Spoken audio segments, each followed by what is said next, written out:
Good evening all my dear student. मैं DK Singh, faculty chemistry at future forum. आज की class में हम लोग बेसिकली मोल कंसेप्ट को ही कंटिन्यू करते हैं। आज के सेशन में हम लोग कुछ एडवांस लेवल की प्रॉब्लम्स को हम सॉल्व करेंगे, जिसमें हम कुछ कंसेप्ट को सीखेंगे। जैसा कि आप देख पा रहे हो, मैंने लिखा है fundamental particles. Fundamental particles basically electron, proton और न्यूट्रॉन को हम कहते हैं। आप देख रहे होगे यहाँ पे कि मैंने इलेक्ट्रॉन लिखा है, प्रोटॉन लिखा है, न्यूट्रॉन लिखा है। इलेक्ट्रॉन को सिंबॉलिक फॉर्म में इस तरह से रिप्रेजेंट करते हैं, प्रोटॉन को हम इस तरह से रिप्रेजेंट करते हैं और न्यूट्रॉन को कुछ इस तरीके से हम रिप्रेजेंट करेंगे। अगर हम बात करें इलेक्ट्रॉन के चार्ज की, तो वो होता है -1.6 × 10⁻⁻19 कूलम होता है, और प्रोटॉन पे चार्ज होता है 1.6 × -19 कूलम, और न्यूट्रॉन पे 0 चार्ज होता है, न्यूट्रॉन न्यूट्रल होता है।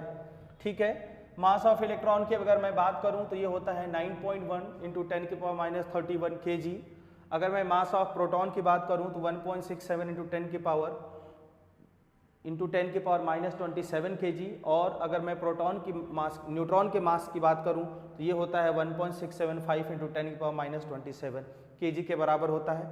बेसिकली हम जो यहाँ पे जो डिस्कशन हमें करना है वो डिस्कशन क्या है? वो डिस्कशन है कैलकुलेशन ऑफ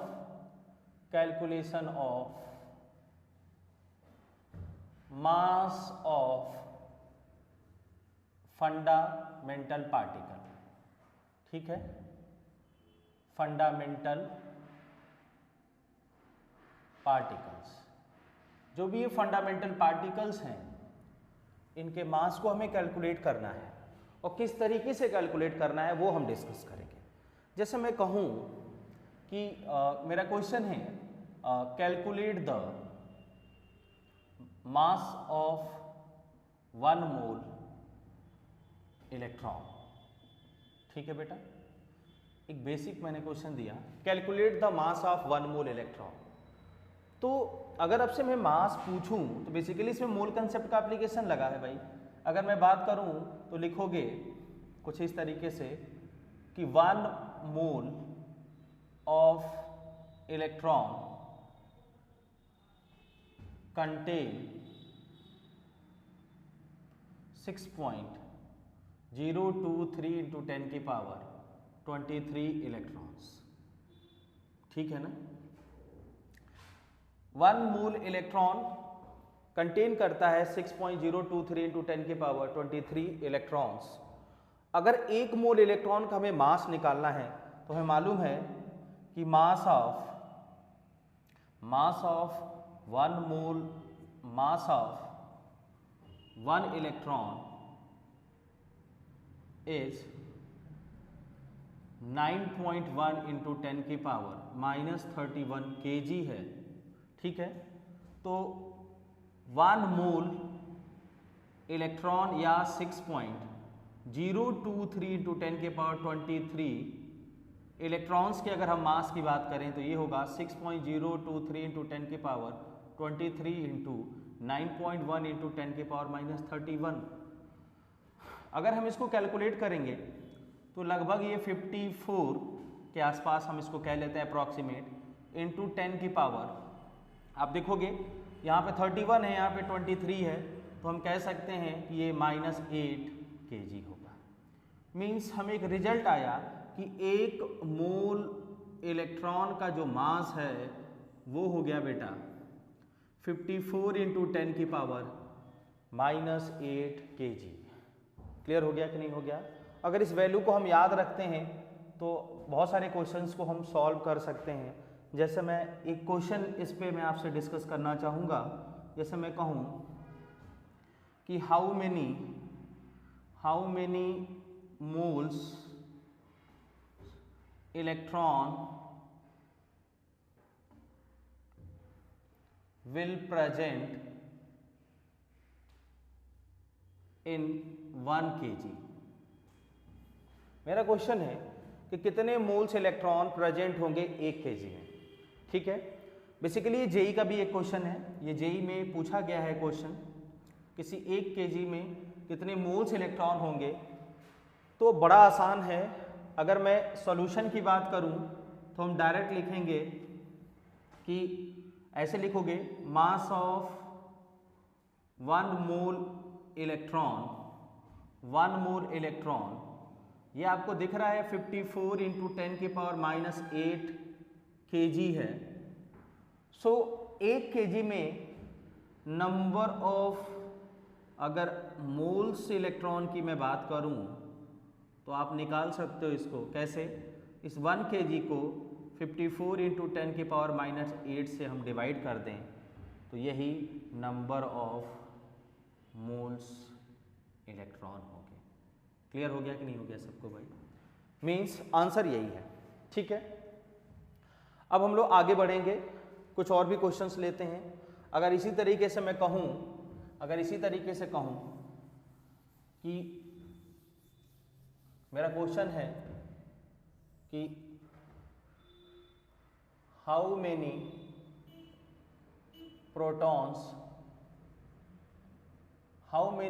मोल्स प्रोटॉन की हम बात कर लेते हैं। How many moles proton present in 2 kg of substance.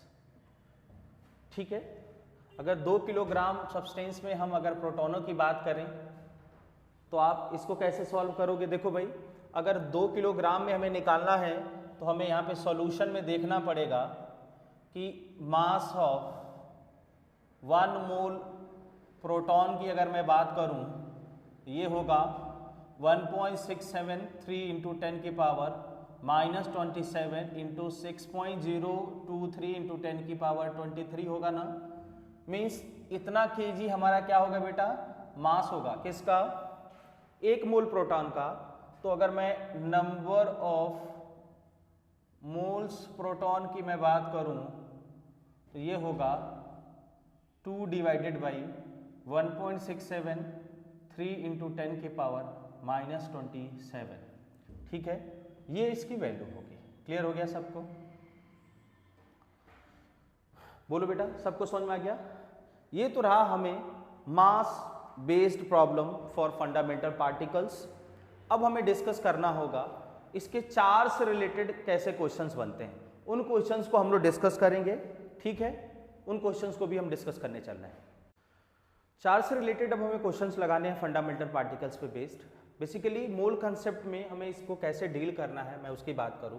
जैसे मेरा सिंपल पहला क्वेश्चन है कि calculate the charge present in 1 mole of electron. किसी 1 मोल इलेक्ट्रॉन में कितने चार्ज होंगे, उस चार्ज के अमाउंट को हमें कैलकुलेट करना है। अगर मैं बात करूं तो हम लिख सकते हैं चार्ज ऑफ 1 इलेक्ट्रॉन, तो आप लिखोगे ये होता है 1.6 इंटू 10 की पावर -19 कूलम। भाई मैग्नीट्यूड में तो हम 1.6 इंटू 10 की पावर -19 कूलम ही लिखेंगे। बोलो क्लियर हुआ कि नहीं हुआ? और अगर मैं बात करूं 1 मोल इलेक्ट्रॉन्स की, तो 1 मोल इलेक्ट्रॉन्स में 6.023 इंटू 10 की पावर 23 इलेक्ट्रॉन्स होंगे। बोलिए, 1 मोल अगर मैं इलेक्ट्रॉन की बात करूं तो इसमें हमें 6.023 इंटू 10 की पावर 23 इलेक्ट्रॉन्स मिलेंगे। मीन्स अगर मैं चार्ज की बात करूं, चार्ज ऑफ 1 मोल इलेक्ट्रॉन, तो इसका मतलब हो जाएगा कि 6.023 इंटू 10 की पावर 23 इलेक्ट्रॉन्स होंगे। बोलो, और इतने इलेक्ट्रॉन का अगर मैं चार्ज निकालने की बात करूं तो इसको लिखोगे 1.6 एक इलेक्ट्रॉन का चार्ज इंटू 1 मोल में इलेक्ट्रॉनों की संख्या होगी 6.023 इंटू 10 की पावर 23 कूलम। अगर इसको हम मल्टीप्लाई करते हैं तो अप्रॉक्सीमेट 96,500 कूलम आता है, या हम इसी को 1 फैरेड भी कहते हैं। क्या कहते हैं बेटा? 1 फैरेड भी कहते हैं। मीन्स हमें पता चल गया कि चार्ज ऑफ 1 मोल इलेक्ट्रॉन ये होगा 96,500 कूलम और 1 फैरेड। ठीक है, इस वैल्यू को आपको याद करना होगा। इस वैल्यू को हम इलेक्ट्रोकेमिस्ट्री में भी यूज कर सकते हैं और रेडॉक्स में भी हमको क्वेश्चन इस पे आते हैं। मोल कंसेप्ट में भी क्वेश्चंस बनते हैं इस पे कॉम्पिटिटिव लेवल पे।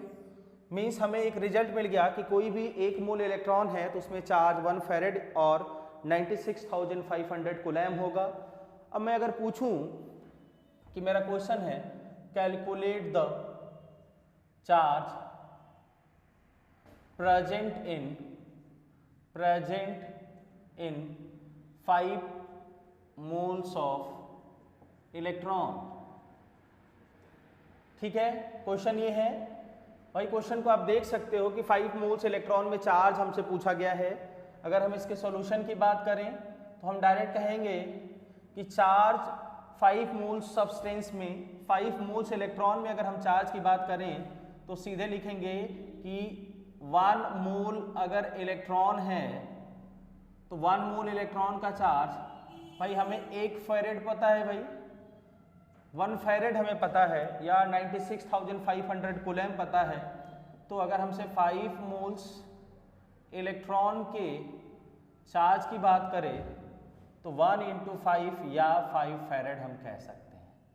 अगर आपसे कूलम्ब में पूछेगा तो कूलम्ब में 96,500 से हम इसको क्या करेंगे, मल्टीप्लाई करेंगे और इतना कूलम्ब चार्ज होगा। समझ में आ गया? ये तो एक बेसिक क्वेश्चन हुआ जिसमें हम चार्ज कैलकुलेट कर रहे हैं 5 मोल्स इलेक्ट्रॉन में। अब ये बेसिकली मोल कंसेप्ट में किस तरह के क्वेश्चंस आएंगे उन क्वेश्चंस को हमें देखना होगा। फोकस करो आप बोर्ड की तरफ। जैसे मैं नेक्स्ट क्वेश्चन की बात करूं तो मैंने कहा calculate the amount of charge present in 2 moles of Mg2+। ठीक है, क्वेश्चन को देखोगे सभी लोग। क्वेश्चन है calculate the amount of charge present in 2 moles of Mg2+। अगर 2 मोल्स Mg2+ में हम चार्ज की बात करेंगे तो इसको सॉल्व करने का बहुत ही अच्छा मेथड मैं बता रहा हूं। इस मेथड से आपको बेनिफिट मिलेगा कि आप इलेक्ट्रोकेमिस्ट्री में भी जो प्रॉब्लम्स होती हैं विदाउट फैराडेज लॉ से आप डायरेक्ट मोल कंसेप्ट से भी उनको सॉल्व कर सकते हो। इन क्वेश्चन को सॉल्व करने का जो बेसिक तरीका है मैं आपके सामने लिख रहा हूं। मैंने कहा कि Mg हमारे पास है, इस Mg से हमें Mg आयन मिला जो कि Mg2+ हुआ। मीन्स इसने 2 इलेक्ट्रॉन रिलीज करा तो यहाँ पे 2 इलेक्ट्रॉन्स आपको मिलेंगे कि नहीं मिलेंगे। तो आप सिंपली क्या देख रहे हो, सिंपली आप देख रहे हो कि 1 मोल Mg कन्वर्ट इनटू 1 मोल Mg2+ bye releasing 2 moles electron. ये बहुत इंपॉर्टेंट बात है, 2 मोल्स इलेक्ट्रॉन। तो इस पॉइंट को हर एक क्वेश्चन में आपको देखना पड़ेगा। मतलब Mg से Mg2+ बनाने में 2 मोल्स इलेक्ट्रॉन निकल गए। क्यों भाई? देखो ये Mg है, एक केमिकल रिएक्शन की तरह से अगर हम इसको ट्रीट करें तो Mg 1 मोल, Mg2+ 1 मोल और यहाँ पे 2 इलेक्ट्रॉन। ये 2 इलेक्ट्रॉन नहीं हैं, ये 2 मोल्स इलेक्ट्रॉन हैं। मतलब आपको समझ में आ गया कि अगर 1 मोल Mg है तो 2 मोल्स इलेक्ट्रॉन मिल रहे हैं या 2 फैरेड कह दे। मैं डायरेक्ट यहाँ पे आंसर लिखूं इसका, देखोगे सभी लोग इसका आंसर मैं अगर डायरेक्ट 1 मोल के लिए निकालने की बात करूं तो 1 यहाँ लिखो, 1 यहाँ लिखो, यहाँ पे 2 मोल्स, मतलब 2 फैरेड होंगे कि नहीं होंगे बेटा? 2 फैरेड हो गए। अब इस क्वेश्चन में तुम देखोगे हमने तुमसे कितने मोल्स के लिए पूछा है? 2 मोल्स के लिए। मीन्स 2 मोल्स के लिए अगर हम चार्ज की बात करें तो आप इसी में पहला आंसर ये हुआ जो कि 1 मोल के लिए है। और अगर मैं दूसरे आंसर की तरफ जाऊं तो आंसर नंबर 2 की मैं बात करूं तो उसमें फॉर 2 मोल्स हम देखेंगे कि ये होगा 2 × 2 फैरेड। समझ में आ गया? मीन्स 4 फैरेड ये वैल्यू होगी। हो सकता है कि ये वैल्यू आपसे कूलम्ब में पूछे, इस वैल्यू को 96,500 से 4 में मल्टीप्लाई कर देंगे और ये इतने कूलम्ब चार्ज होगा। समझ में आ गया कि नहीं? इतने कूलैम्ब को मैंने C से रिप्रेजेंट कर दिया है। बोलो बेटा, सबको समझ में आ गया? ये क्वेश्चंस हो गए। अब हम आगे कुछ क्वेश्चंस और भी डिस्कस करने जा रहे हैं। क्वेश्चंस को आप लोग देखोगे बोर्ड की तरफ। जैसे मैं चार्ज की बात करूं तो मैंने कहा calculate the amount of charge in the followings. मैंने कहा मेरा क्वेश्चन है, पहला क्वेश्चन है 5 मोल्स एल्यूमिनियम 3+, दूसरा है 2 मोल्स Ca2+, थर्ड है हमारा 5 मोल्स Na+। तो या मैं फोर्थ की मैं बात करूं तो 3 मोल्स हमारे पास S2- है, सल्फाइड आयन जिसको बोलते हैं। सभी लोग बोर्ड की तरफ देखोगे इन क्वेश्चंस को। पहला क्वेश्चन आप देख लो, 5 मोल्स ऑफ एल्यूमिनियम 3+ में हमने चार्ज की बात करी है, 2 मोल्स Ca2+ में चार्ज की मैंने बात करा है, 5 मोल्स Na+ में मैंने चार्ज की बात करी है एंड 3 मोल्स सल्फाइड आयंस में हमने चार्ज की बात करी है। सिंपली अगर मैं इसको थोड़ा सा एक्सप्लेन करना चाहूँ तो हम लिख सकते हैं एल्यूमिनियम से एल्यूमिनियम 3+, 3 इलेक्ट्रॉन्स, 5 मोल्स दिया है, इसको 5 से मल्टीप्लाई करो तो ये 5 हो जाएगा और ये 5 3 जा कितना होगा बेटा बताओ? 15 हो गया ना। तो डायरेक्ट हम इसको 15 इलेक्ट्रॉन लिख दें। बोलो, मतलब 15 मोल्स इलेक्ट्रॉन आ गए ना। कितने आ गए? 15 मोल्स इलेक्ट्रॉन। और 15 मोल्स इलेक्ट्रॉन में जो चार्ज की मैं बात करूं तो चार्ज कितने होंगे? 15 फैरेड। इसी तरीके से मैं इस क्वेश्चन को डिस्कस नहीं करूंगा। आपको मालूम है कैल्शियम का 1 मोल 2 मोल्स इलेक्ट्रॉन को रिलीज करेगा, तो 2 मोल्स कैल्शियम कितना करेगा भाई? 4 मोल्स इलेक्ट्रॉन, और 4 मोल्स इलेक्ट्रॉन का मतलब क्या? 4 फैरेड चार्ज। अगर इसी तरह से क्वेश्चन की मैं बात करूं तो इसमें 1 मोल सोडियम से 1 मोल सोडियम प्लस बनेगा जब 1 मोल्स इलेक्ट्रॉन को ये रिलीज करेगा। मीन्स अगर 5 मोल्स की मैं बात करूं सोडियम के लिए तो 5 फैरेड का चार्ज चाहिए कि नहीं चाहिए होगा बेटा? क्लियर हो गया? लास्ट वाले क्वेश्चन को देखोगे, एक एनाइन का केस भी हम डिस्कस करते हैं। एनाइन के केस में सल्फर है जो कि 2 इलेक्ट्रॉन को एक्सेप्ट करके S2- बनाएगा। तो इस सेम क्वेश्चन में भी हम देख सकते हैं कि यहाँ पे 2 इलेक्ट्रॉन्स ये एक्सेप्ट कर रहा है। मीन्स यहाँ पे अगर 3 अगर हमारे पास मोल्स होंगे तो सब में क्या करोगे? 3 से मल्टीप्लाई करोगे तो 3 मोल्स सल्फर 6 मोल्स इलेक्ट्रॉन्स को एक्सेप्ट करके 3 मोल्स 2- सल्फर बनाएगा कि नहीं बनाएगा? मीन्स यहाँ से हम बात करें तो ये आंसर होगा 3 × 2 फैरेड, ठीक है, और 6 फैरेड की मैं बात करता हूँ। बोलो बेटा, सबको समझ में आ गया? किसी कोई दिक्कत तो नहीं है? तो ये जो क्वेश्चंस हैं ये बेसिकली किसी फंडामेंटल चार्ज के लिए जो भी फंडामेंटल पार्टिकल्स हैं उनके मास से रिलेटेड प्रॉब्लम्स को कैलकुलेट करता है बाय मोल कंसेप्ट, और उनके चार्ज को भी हम कैलकुलेट कर सकते हैं by using mole concept. Competition में इस तरह के बहुत सारे क्वेश्चंस पूछे जाते हैं। हम लोग कुछ और प्रॉब्लम्स इस पे सॉल्व करेंगे। नेक्स्ट हम लोग डिस्कस करते हैं चार्ज से रिलेटेड कुछ और क्वेश्चंस को, ठीक है? चार्ज से रिलेटेड कुछ और भी क्वेश्चंस हमने बोर्ड पे लिखा हुआ है। जैसे मैं पूछूं कि calculate the amount of charge in 32 gram O2-, 14 gram Li+, ठीक है, और 54 ग्राम एल्यूमिनियम 3+। अब देखो ये क्वेश्चंस प्योरली मोल कंसेप्ट का हो गया। फंडामेंटल पार्टिकल्स को हम यूज करते हुए मोल कंसेप्ट के एप्लीकेशन से इसको सॉल्व करेंगे। देखो बेटा, इससे पहले जो भी क्वेश्चंस हमने डिस्कस किया उसमें डायरेक्टली मैंने आपको मोल्स दिया हुआ था। यहाँ पे मोल्स आपको डायरेक्टली नहीं दिया हुआ है। जैसे मैं O2- की बात करूँ तो O2- भाई 2 इलेक्ट्रॉन ऑक्सीजन एक्सेप्ट करके O2- बनाता है।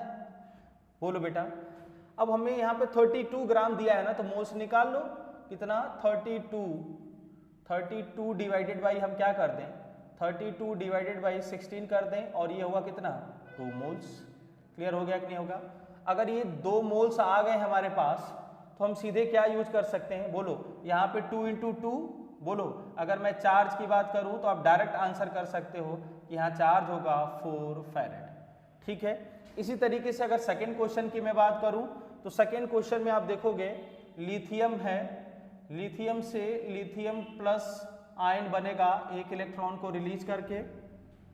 अब हमें 14 ग्राम लिथियम दिया है तो इसके मोल कितने होंगे, 14 divided by its molar mass that is 7, और यहाँ पे कितना होगा 2 मोल्स हो गया। मीन्स यहाँ पे अगर मैं चार्ज की बात करूँ तो चार्ज कितना होगा, बोलो बेटा 2 × 1 2 फैरेड होगा कि नहीं होगा, बोलो बेटा। नेक्स्ट क्वेश्चन अगर थर्ड की मैं बात करूँ तो आप लोग यहाँ पे देखोगे अगर 54 ग्राम एल्यूमिनियम 3+ है आपके पास, तो इसको एल्यूमिनियम से हम एल्यूमिनियम 3+ लिखेंगे, ठीक है, और यहाँ पे हमें 3 इलेक्ट्रॉन्स भी लिखना होगा। अब देखो 54 ग्राम अगर मैं एल्यूमिनियम की बात करूँ तो इसमें मोलों की संख्या कितनी होगी, n will be equal to 54 divided by कितना बेटा 27, और यहाँ पे कितना होगा 2 मोल्स। मीन्स अगर यहाँ भी हम चार्ज की बात करें तो ये चार्ज होगा 2 × 3 फैरेड होगा कि नहीं होगा, और हम इसी को लिखेंगे 6 फैरेड। समझ में आ गया कि नहीं आ गया, बोलो सबको क्लियर हो गया। तो इस सेशन में हम लोगों ने चार्ज का कैलकुलेशन सीख लिया, मोल्स इलेक्ट्रॉन हम कैसे निकालते हैं, और फंडामेंटल जो भी पार्टिकल्स हैं उनके मोल्स इलेक्ट्रॉन, मोल्स प्रोटॉन और मोल्स न्यूट्रॉन से क्या मतलब है उसको हमने डिस्कस कर दिया, ठीक है। बोलिए सबको समझ में आ गया। कुछ आगे हम और भी क्वेश्चंस लगाएंगे इससे रिलेटेड। नेक्स्ट डिस्कशन की हमें बात करनी है बेटा, जिसमें हम डिस्कस करेंगे calculation of electron, proton, neutron in any given substance.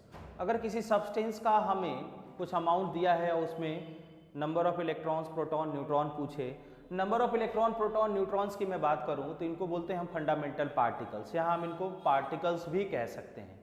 तो आपको पता होगा कि मैंने जब मोल को डिफाइन किया था तो मैंने बोला था mole is amount of any substance which contains number of atoms, molecules और आयंस और पार्टिकल्स। तो पार्टिकल वर्ड मैंने यूज किया था, वहाँ भी मैंने आपको बताया था पार्टिकल से हमारा सेंस है कि जो फंडामेंटल पार्टिकल्स होते हैं वो मीन्स किसी सब्सटेंस का अगर हमने कुछ मोल्स कंसिडर किया है तो इस मोल के में हमारे पास इलेक्ट्रॉन्स, प्रोटॉन, न्यूट्रॉन्स भी हो सकते हैं। समझ में आ गया। अगर मैं इसको डिस्कस करूं तो मेरा क्वेश्चन है, जैसे मैंने कहा calculate the number of electrons present in